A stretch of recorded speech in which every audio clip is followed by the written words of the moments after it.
Dua roket Katyusha dilaporkan baru saja menghantam pangkalan pendudukan Amerika Serikat di Irak. Serangan ini terjadi jelang beberapa jam sebelum kunjungan Presiden Iran Masoud Pezeshkian ke Baghdad pada Rabu 11 September 2024.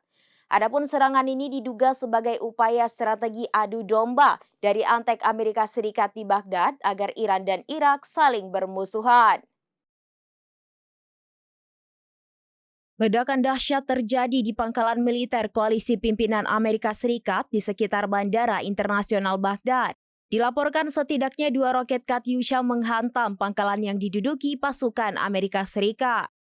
Serangan roket tersebut terjadi jelang beberapa jam kunjungan Presiden Iran Masoud Pezeshkian ke Irak pada Rabu 11 September 2024.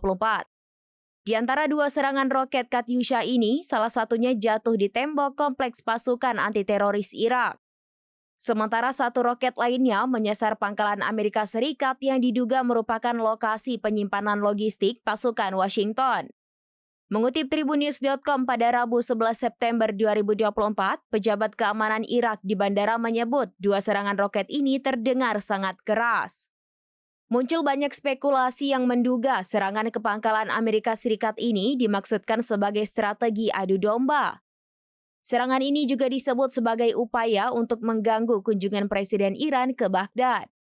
Namun hingga saat ini belum ada kelompok manapun yang mengaku bertanggung jawab atas serangan tersebut.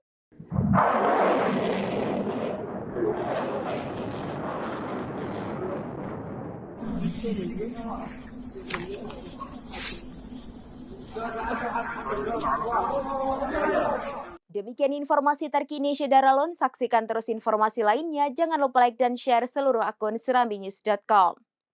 Download Tribun X sekarang. Menghadirkan lokal menjadi Indonesia.